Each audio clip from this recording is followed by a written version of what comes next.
என்று நபிகள் நாயகம் ஸல்லல்லாஹு அலைஹி வஸல்லம் சொன்னார்கள். நபிகளார் ஸல்லல்லாஹு அலைஹி வஸல்லம் அவருடைய ஆரம்ப கால வாழ்க்கை வறுமையிலும் ஏழ்மையிலும் இருந்தது.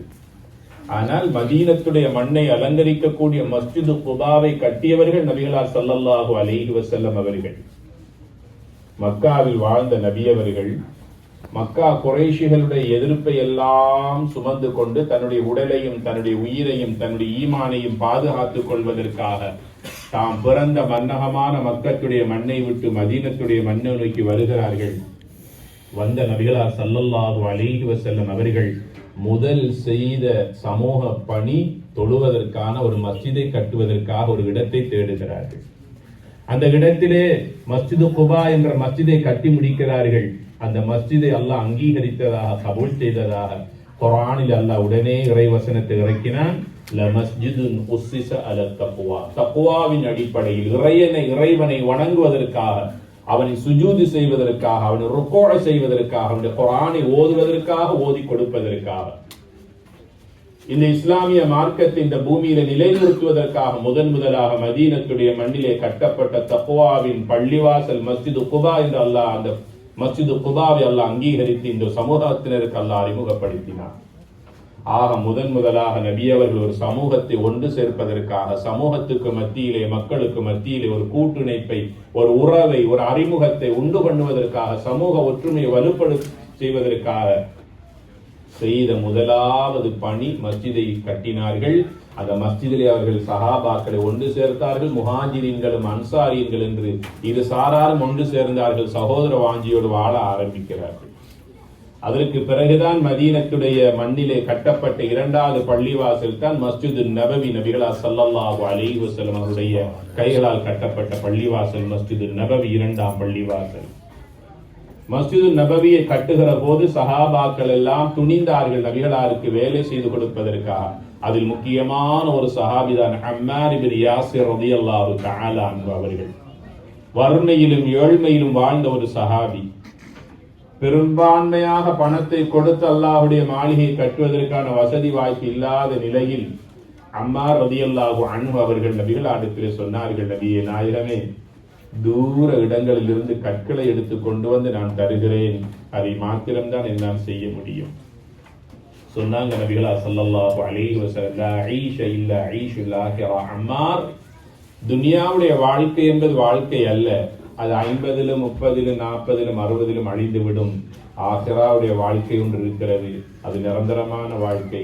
யாசருடைய குடும்பத்துக்கு அல்லாஹ் சொர்க்கத்தை கொண்ட நன்மாராயம் கூறியிருக்கிறான். அம்மார் என்று அந்த செங்கற்களை எல்லாம் கற்களை எல்லாம் கட்டுவதற்கு உதவி செய்த சஹாபிக்கு நபிகளார் ஸல்லல்லாஹு அலைஹி வஸல்லம் சொர்க்கத்தை கொண்ட நன்மாராயம் செய்தார்கள். கண்ணியத்திற்குரிய சகோதரர்களே, அவ்வாறான ஒரு மஸ்ஜிது நபவி நபியவர்கள் அந்த இடத்திலே மதீனாவிலே கட்டினார்கள். அது இன்று உலகமெல்லாம் வியாபித்து அதனுடைய தீனின் சுடரை இன்று பரப்பிக் கொண்டிருக்கக்கூடிய ஒரு காட்சி இந்த உலக முஸ்லிம் சமுதாயம் பார்த்து ரசித்துக் கொண்டிருக்கிறதா இல்லையா? அதே போல ஒரு மஸ்ஜிது நபவியாகத்தான் இந்த மஸ்ஜித் அன்-நூரை நான் பார்க்கிறேன். இன்றைய நிலையில் இது ஒரு மஸ்ஜிதினுடைய ஆரம்பமாக இருக்கலாம். நாம் வாழ்ந்து இன்ஷா அல்லாஹ் என்றோ ஒரு நாள் நமக்கென்று ஒரு மரணம் வருகிற போது நாம் மௌத்தாகி விடுவோம். நம்மை 4 பேர் கொண்டு போய் அடக்கம் செய்து விடுவார்கள். இந்த மஸ்ஜிதுக்காக நாங்கள் கொடுத்த ஒவ்வொரு டொலரும் அல்லாஹ் தஆலா கியாமத் நாள் வரைக்கும் மக்கள் மனங்களில் அல்லாஹ் பேச வைப்பான். எத்தனை பல லட்ச மக்கள், எத்தனை பல கோடான கோடி மக்கள் சுஜூது செய்கிறார்களோ, அமல் செய்கிறார்களோ, குர்ஆனை ஓதுகிறார்களோ, ஓதி கொடுக்கின்றார்களோ, இந்த நன்மைகள் எல்லாம் யார் யாரெல்லாம் எவ்வளவு செலவழித்தார்களோ அதற்கான நன்மைகளை நிச்சயமாக சத்தியமாக மௌத்துக்கு முன்னால் அல்லாஹ் காட்டுவான். அவருடைய பரம்பரை அல்லாஹ் கொடுக்கக்கூடிய சீமான்களாக அல்லாஹ் வாழ வைப்பான். மற்றவர்களுக்கு சென்று உதவி பெறுகின்ற ஏழ்மைத்தனத்தில் இருந்து, வறுமை நிலையில் இருந்து மஸ்ஜிதுக்காக செலவழித்தவர்கள் அல்லாஹ் பாதுகாப்பான். இது உண்மை. இது அல்லாஹ்வுக்காக வாழ வந்தவர்கள் அல்லாஹ் வாழ வைத்துத்தான் இந்த உலகத்தில் அல்லாஹ் சரித்திரம் படைத்திருக்கிறான். இப்ராஹிம் நபியாக இருக்கலாம், நபிகளார் ஸல்லல்லாஹு அலைஹி வஸல்லம் பரம்பரையில் வந்த அலி ரலியல்லாஹு அன்ஹு அவர்களாக இருக்கலாம், ஹுசைன் ரலியல்லாஹு அன்ஹு அவர்களாக இருக்கலாம். யாருடைய வரலாற்றை பார்த்தாலும் யாரெல்லாம் அல்லாஹ்வுக்காக, தீனுக்காக, தீனின் உயர்வுக்காக தங்களை அர்ப்பணித்து இந்த பூமியிலே வாழ்ந்திருக்கிறார்கள், அல்லாஹ் தஆலா அந்த குடும்பத்தை வாழ வைத்தான். அதன் காரணமாக 1400 ஆண்டுகள் சென்றும் கூட அந்த குடும்பத்தினுடைய தியாக வரலாறுகளை நாங்கள் பேசிக் கொண்டிருக்கிறோம். ஆக இந்த உலகத்தில் பிறந்தோம் வளர்ந்தோம் என்பதல்ல. இந்த மக்களுக்கு, இந்த சமூகத்திற்கு ஏதாவது ஒன்றை செய்துவிட்டு நாம் செல்வோமையாக இருந்தால் நாம் வாழ்ந்ததை போல நம்முடைய பரம்பரை அல்லாஹ் தஆலா இந்த பூமியிலே வாழ வைப்பான்.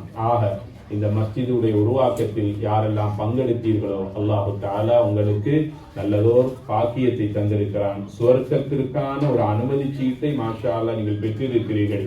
இதனை சொந்தமாக்கிக் கொள்கின்ற முயற்சியிலும், இதனை நிரந்தரமாக்கிக் கொள்ளுகின்ற நிலையிலும் என்ன செய்யலாம், அடுத்த கட்டம் எப்படி நகரலாம் என்பதனை துறை சார்ந்தவர்களோடு நீங்கள் இன்ஷா அல்லாஹ் மஷூரா செய்து ஆலோசனை செய்து இந்த இடத்தை நீங்கள் எவ்வாறு உயிர்ப்பிக்கலாம் என்பதிலே நீங்கள் அதிக ஆர்வம் காட்டிக்கொள்ள வேண்டும் என்று உங்களிடத்திலே தயவாக அன்பாக இந்த கருத்தை தெரிவித்துக் கொள்வதோடு, இரண்டாவது விடயம்தான், நாம் ஒவ்வொரு பிரதேசத்திலிருந்தும், ஒரு நாட்டிலிருந்து நாங்கள் வந்தாலும், ஒவ்வொரு மாவட்டங்களிலிருந்தும், ஒவ்வொரு பிரதேசத்திலிருந்தும் அல்லாஹ் தஆலா எங்களை எல்லாம் இந்த இடத்திலே ஒன்று சேர்த்திருக்கிறார். ஒரு கூரையின் கீழால் நாம் எல்லாம் ஒன்றுபட்டு இருக்கிறோம். இலங்கையர்கள் என்ற அடிப்படையில் எங்களுக்கு மத்தியிலே கருத்து வேறுபாடுகள் இருக்கக்கூடாது, எங்களுக்கு மத்தியிலே கொள்கை வேறுபாடுகள் இருக்கக்கூடாது, பிரதேசவாதம் இருக்கக்கூடாது.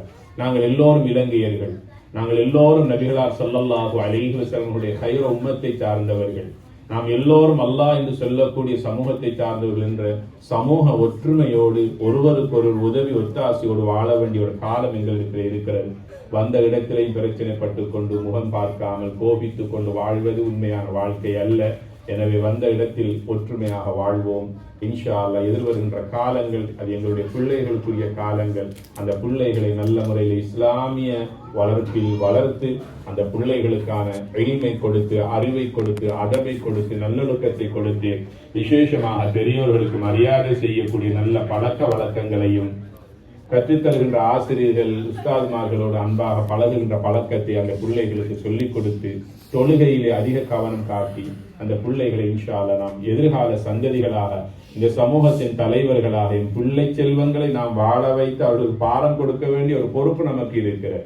எனவே அந்த பிள்ளைகளை